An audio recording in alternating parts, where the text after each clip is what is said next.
One thing about you being the youngest of all eight of us, Hmm. you have a memory that is phenomenal to me. I mean, when I hear you talk, and by you being 4 years younger than me, I believe you're 4 years younger than me. Yeah, I'm Um, 59. yeah, and Yeah, then there's Timothy, and then Janice, and yeah, but because the see, memories. Go ahead. all y'all went to school before I did, and mom and daddy used to take me to grandmama's house every morning Oh on on wow. on, on school days, and I'd stay there with grandmama all day until daddy would get off work and come back Oh, and get me. that's why Hmm. you have all those vivid memories. Yeah, I remember that, man. I Oh can my remember that as a goodness. kid. Hmm. Wow. I used to follow grandmama everywhere. I love the grandma. Oh Boy, wow. That I is can remember. something. I remember when they told me grandmama had died. I cried, man. Oh, I know you did. I So did I that remember that, man. that was a very hurtful moment for us all, Years of the very during hurtful that moment. time to get that news. Hmm. I remember going to grandmama's funeral down in the country. I was in the sixth grade, so you had to be in the what third, second grade. Mm. I was I think I was four or five, Pam. I was I going was in on. the sixth grade, so I was 12 at the You time. was 12. I was 12, Okay. so count four years back. That's gonna be, you were eight Yeah. years old when Grandmama passed. I was eight. I was 8 years. I was yeah. I was 8 years old when grandmama passed. So you were old Yeah. enough to recall and I think I was. I think I was younger than that, Pam, because I wasn't going to school then. mm, Because mama and them used to take me to grandmama's house. No, I think yeah, yeah. I and think I it could have was been a eight, Pam. reason for your school delay. I think I had started school because dad and them moved grandmama out of the house up into the city. And Oh, when my you dad and remember them that moved, day? when dad and them moved grandmama out of the city, grandmama they found grandmama on the porch had died in that house. Sitting on the porch drinking a cup of coffee. So did. They should have never moved out of that house They moved her from the country to the city where she had to the never city. lived. She had never lived in the city. My mama had never lived in the city. She lived in the country out there where she used to make her living at off them people coming in there buying stuff from her. And that, oh They, wow. See, you have more mm, memory than I do. You remember her business days. I was at yeah, I remember school. grandmama lived off that property. She lived off that property, Pam. She used to get that little plow, and she had a little horse that she had, and she would hook them up to that plow, Pam, and she used to plow them fields up and plant stuff in them things. You don't Yeah. remember that? I remember it very well. I just Sure wasn't did, there during the busy, grandmama was great hustler. you know, the That was per daddy mama. I know. Yeah. Yeah. She was a smart woman, man. I'm telling you, that Yeah, woman. grandmama, grandmama and daddy was white, man. Grandma Lizzie. Mm-hmm. So was Grandma Lizzie was grandmama Lizzie. Grandmama Lizzie Lizzie. Morgan. Mm-hmm. Lizzie Morgan. Lizzie That Morgan. woman was something else, and she was beautiful. Grandmama was so sweet, It's man. I beautiful. loved Remember how she was beautiful, had a big butt. her. She was so You sweet. remember her big booty? Yeah. Yeah. She used to wear them long dresses. Sure did, but it did hide her You booty. Her booty, grandmama. I uh, could just imagine you walking with her. I used to hold on to her dress and follow her everywhere. Yeah, yeah. That's a sweet. Those are sweet memories, and Uh, those memories have stayed with me down through these years. And I'm gonna tell you, it has really been moments of for me through the years in this world. Coming along, after my divorce and not having my own family to focus on with my children growing up, And me focusing on me now. It's been a really, really beautiful time in my life to develop those memories back that I had as a child. Because when you have your own family, like when I started my little family of three, you focused on your family and you tend to Yeah. kind of set aside those childhood memories that you had back Yeah. then. You know what I'm saying? And so that's Yeah. the reason I really enjoy these type of conversations with you, my brother, because when you talking about those childhood memories and to hear your testimony, because I've been hearing you talk about some of the things that you experienced with grandma as a child. And I'm like, he's 4 years younger than me. I have a lot of memories as well. But Sure did. you share some memories with me that I didn't have so much.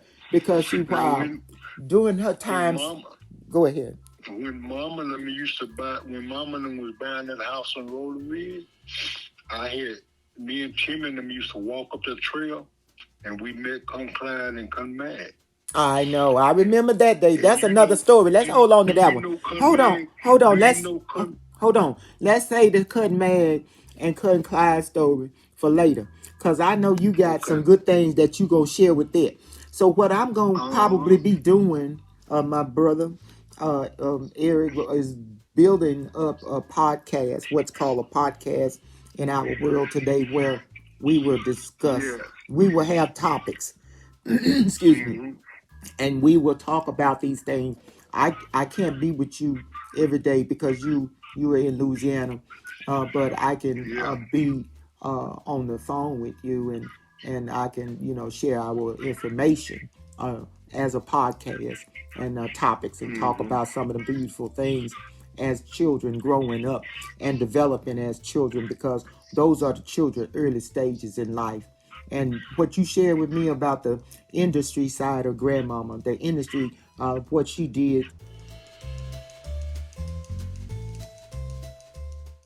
you have a elephant type of memory, my brother, that really, really help with people Mm-hmm. being able to reach back into their childhood and Yeah. pull out those memories, because those were the developing stages of the child's life, and you definitely were developing. And like I said, when you saw grandma with her industry days on, while we were in Yeah. school, while she was selling her cakes, while people come and buying her cakes and all the Yeah. They used to buy them cakes from grandma. Grandmama used to bake too. And you know what she used to bake off of, man? what's that? A wood stove. I remember that. She You remember taught that me. wood stove Yeah, she had? I actually did a production. It's on Facebook. I'm going to put a link on it, to it, because the production shares how grandma taught me how to bake a cake on the top of the stove, on the stove Mm-hmm. burner. Yeah, I she had a wood stove. Yes, and so I actually made a banana cake on the stove in memory of my grandmother, remembering her teaching me how to do that, and she taught my mother as well. And so my mom developed a lot of good home economic skills from our grandmother as well. So I'm thankful that they were able to pass those gifts and talents on to me, and I have been able to also pass those talents on to other young women or even men, like my son Jason. I taught Jason how to Yeah. bake. Jason loved baking. He adored baking. Jason had a situation one time at the school at Walnut Hill. He said, "Mama," he came home and told me about the situation that had happened at school among the Mm-hmm. students. Among the students, he told me, he said, "Mama, the teacher, she seemed to favor the girls over the boys at school." I said, "Oh yeah?" He said, "Yeah, Mama, she act prejudiced, like the girls get her attention and the girls, you know, they get all this attention from her, but she mistreat the boys and just overlook the boys and ignore the boys." And see, I didn't have daughters, and what I felt what my son was telling me, and I felt Yeah. that what it was doing, it was developing a feeling inside of him. But he understood that feeling. That's my angel, Jason. Jason told me this. Jason, Yeah. I mean, I knew when he shared that with me because, you know, my son would share whatever he wanted to share with me. He felt comfortable. I gave him a safe, Mm-hmm. comforting environment to talk to me about whatever he wanted to talk to me about.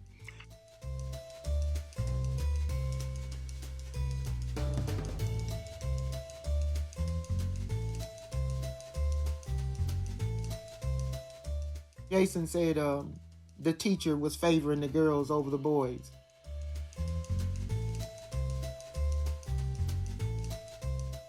He acted like he was I'm, getting upset about it. So I said, Jason, uh-huh. I say, don't get mad about it, baby. I say, sometimes it be that way. I say, sometimes teachers tend Yeah. to look here. I told the teachers tend to look at boys like snakes and snails and puppy dog tails, and the girls are Yeah. all so well and so beautiful, and they don't see nothing wrong in the girls. So Mm-hmm. I say, Jason, the teacher got the pencil now. Don't let her get you upset, mom, baby, because he had kind of poked his Yeah. jaws out a little bit, and I thought maybe he was gonna get upset with the teacher. Yeah. So I wanted to teach him a way, or show him, or give him an idea. He came up with his own way, but I gave him an Mm-hmm. idea that you got to win her over. I said, Jason, Yeah. you got to win a teacher over because the teacher got that pencil now. She can give you that grade too. I said, you know, I said you don't want the Yeah. teacher. That's the day. That's the day.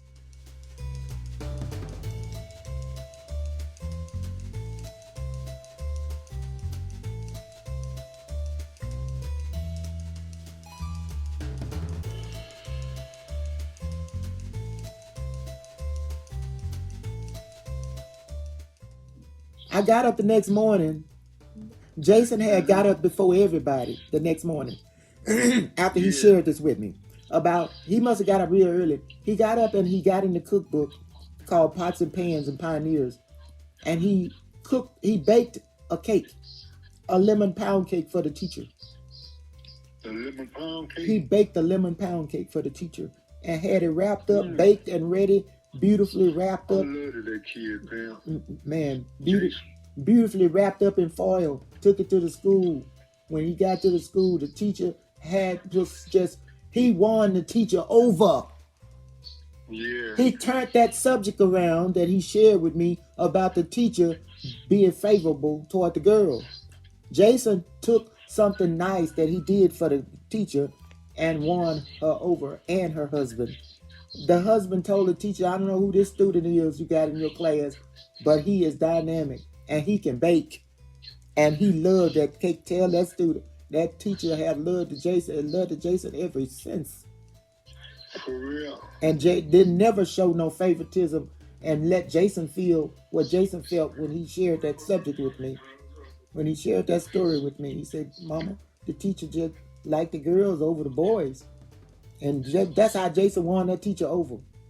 But we're going to finish our Yeah. conversation here. And I know you love Jason. I hate that you wasn't there during Yeah, I that love time. that kid, man. That's my buddy, yeah, man. But Joe when did, I I get love that Jason. when I come to Shreveport, we're gonna do a ceremony at the graveyard and let you see where he's buried at and get a chance to Yeah. touch his monument and we'll pray and have that moment there, you know, because I Oh, really need to okay. check on it. Is he in that grave right there by in that curve right there, He's at bam, Lincoln going Memorial. on 70th Street? Yes, right there. Right. Cindy Mama, they buried her Cindy Mother down there. Okay, okay. Yeah, that's where Uh-huh. Jason's remains are. And we'll get together and have a ceremony, me and you and whoever else want to share with us. And because I need to put some more flowers, some fresh flowers. I think someone had had taken that flower holder that was on his monument. It came with a flower holder when we bought it, but somebody had taken that flower holder last time I was down there, so I didn't get a chance to get with the office and let's see how we're gonna get that there taken care of. Cause somebody took Jason's off of his apparently, and they put it on theirs. Okay. It left the area where his flowers, that little holder is the flower vase that goes on the monument, and it slides into the monument. But somebody took his off. Okay. Yeah, and they can't say it was a storm because they're made for the storms to come through without sweeping them away from the grave. Did So, you see the? Did you see where the stone hit up there somewhere on the East Coast, fam? there a lot of storms hit all around us, around this region, and Oh, boy, so them tornadoes done started to hit already. oh yeah, and they coming hard this year too. Look like they coming Mm-hmm. hard. They coming harder and Yeah, harder. boy, I need to get me some licenses so I can bid some of these jobs Didn't many people get a break and put them during roofers to work. Didn't many people get breaks during the winter time when winter hit this year? When winter came in during December and the Christmas holidays and stuff, people didn't really get a whole lot of breaks up in some of these states. A lot of these states was getting Yeah. tornadoes, snowed out and iced out and rocked out with them ice. What they call it stuff that come down from the sky, the snow, the sleet, the not the sleet, the big snowballs, Uh-huh. the big balls that come, the balls of ice that come out from the what they call that, Eric? They put the dents in the cars and stuff. That bundle. What they call the ice that falls from the sky?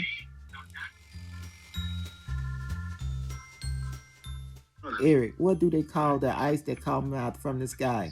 There's two type of ices. Hailstone. Hailstorm. Thank you. Yeah, the Thank you. hailstones. Yeah, the hailstone would tear up some stuff. Yeah. I used to stone chase when I was a roofer, Mm-hmm. and we used to go with them hailstones beating hit.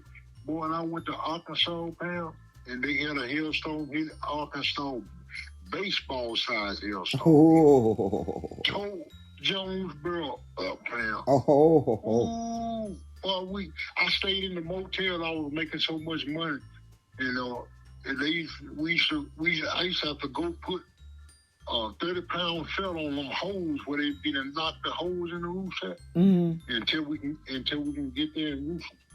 Yeah. And boy, I made so much money. I was making Where you think you $500-$600 every day. where you think you got Every them? day I was making that down. Where you think you got 7 days a week? 7 days a week. Man. Where you think you got that? Yeah. Where you think you got those skills from? Huh? Where you got them type of skills from? I learned from a white man named Mike McWaters. Uh-huh. Yeah, when I was living over in Cedar, in Highland, Uh-huh. with Kathy in them apartments. When Randy was born, she was a baby, and I used to work for myself, detailing cars. I would buy cars, and I would detail them out, and I would wholesale them, and I used to see Mike McWater come down Robinson every day in his truck with his signs on there, McWater's Construction. Uh-huh. And I stopped him one day, and I said, "Hey man, I be seeing you come down the street all the time." I said, "Well, could you use an extra hand?" He said, "Yeah, come in the morning. I live right down the street." He used to live right down the street from me on Robinson Street. You knew how to open up your mouth to get fed, didn't you, brother? and I walked down there to his house, and he said, "You got a driver's license?" I said, "Yeah." And he said, "Come on, drive this truck here." And he had the ladders and stuff. He had a crew car truck, and I had to go pick up some of them other roofers, and we went to work. So that's how you got introduced. That's how you got introduced to the roofing world.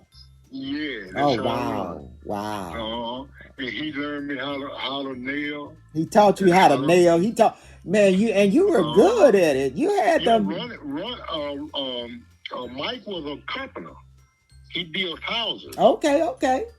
He built his own house out there in the country. Right? Okay. Out there, he eventually sold that house on Robson when he moved out in that house out there in the country. I wonder is he still living? But Mike was a carpenter. Yeah. No, he's still living. He's still living? Mike's still living. Mm-hmm. By how old would he be? By how old would he be right now? Mike ought to be in. I'm in the 50s. Mike ought to be about 70 something now. Okay, He was okay, a little older than me. okay, okay. Mm-hmm. But he had Yeah, them Mike, skills. boy, me and Mike used to get full of that weed. He come, he would come get me off a job and say, "Come on, let's go." And I get up in the truck with him. Boy, he have a big old bag of weed. Oh man, yeah, he was that type of boss. And he took his little gun with it. Oh Because wow. he toted a lot of money around because Yeah, he probably got paid in cash from some of them jobs, huh? Yeah, a lot of them job paid him in cash. But he used to we used to meet him on jobs every Friday. I got paid every Friday. And I used to make good money with him, boy. Yeah, And I was man. making good Eric, money. I just love that is so I beautiful. used to make I had got to when I had learned how to nail real good. Uh-huh. I was making $1,200-$1,300 every week, man. Oh wow. Every week. And that was good money. That's Oh good money man, now, hell of a good money back in them days. That was over 30 years ago. I used to make good money, pal. Oh man. I was used to making money, pal. You're supposed to be the one owning all them houses your oldest brother owned, who was born by a 15-year-old mother. Our mother was 15 when she had Junior Boy. But Junior Boy, the only one of us that hustled hard. He had some mad skills taught to him as a child. Me and him talked about that. He developed some skills and he went out there and got it. He told me it wasn't easy. And I understand it's not easy when we out here doing what we do. But sometimes money, we can have such an abundance of money, have so much money. Sometimes we don't even really know what to do with it unless we. Yeah, that's what I did, Pam. I wasn't doing the right thing with the money, Pam. I understand. Yeah. You fell into the category which a lot of people fall into. Even to this day, a lot of people fall into that category of not knowing how to manage their money and budget. Yeah. And so, but in order for us to achieve a goal, we have to budget. So we learned that along the way. By the time I started my family, I understood what budgeting was, and I got married. Me and your daddy. I mean, I'm calling you. I always called you like my son. I talked to you, I looked at you sometime, Eric, like my son, but you actually my brother, my baby brother, 4 years younger than me. Yeah. And but you probably have noticed I've called you son Pam, before. you know, out of all my sisters, you've always been my favorite sister. Oh man. Out of all my sisters, man. Eric, been my favorite. That means so much to me, Eric. Thank you so much, baby brother. You've always been my favorite sister. Well, thank you. I love you so much, and I believe you. I believe in her because I've always been real with you. I've always kept it real with you, and me. You've always shared. I've always tried to help you understand a little bit more about the world around us. Things maybe you might have missed, and you've shared a lot of beautiful, beautiful stories and moments with me, baby brother. I love it. And I love storytelling, and you have really laid it on me when it comes to one of my favorite women in the world, which is our grandmother, Lizzie Morgan, the baddest chick, and she taught our mother how to be a bad chick, and my mother taught me how to be a bad chick. And being a bad chick is a good thing. A bad chick can be a woman that have all those skills, and she's beautiful, and she's desired. She's very incredibly talented. So that makes a beautiful woman, and that's why you love me so, because I remind you of those women that you love so. Yeah. And that was our grandmother and my mother.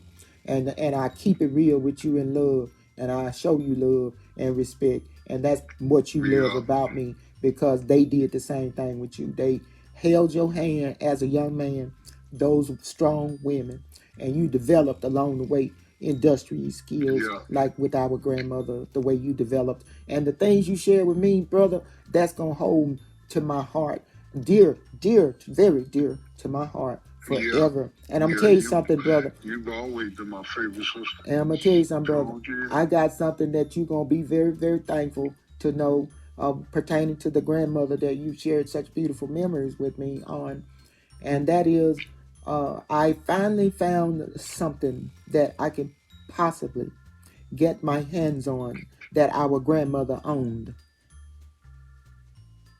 For the first time since she's been gone, I finally found something that's treasurable for me. that's been promised to me that I will get the day she leave this world, and that's Aunt Ruth. She has a pair of earrings that our grandma Aunt Ruth has a pair of earrings. I got a Ruth number in my phone. Check this out. She asks about you all the time too, by the way, brother. Yeah, I got her number in my phone.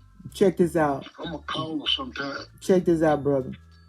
Aunt Ruth has a pair of earrings from our grandmother that our grandmother gave to her when she first met her, when Uncle Ben married her.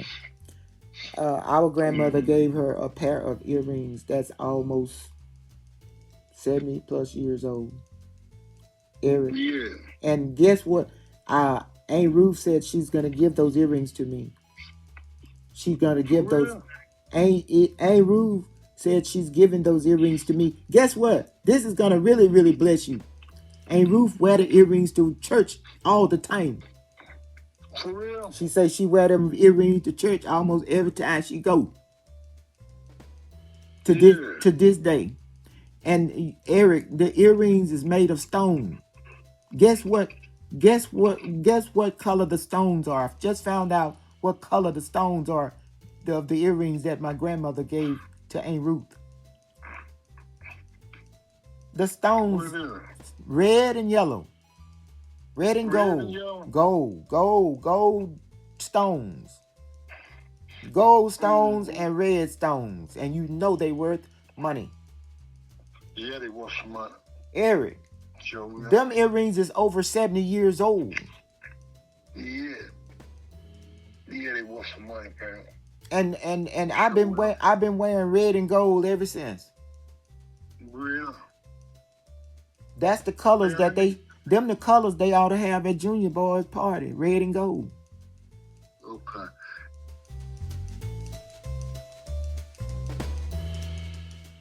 The information was beautiful. I really, really appreciate you. Okay. All right, man. Okay, bye-bye. Have a good day. Bye-bye. All right.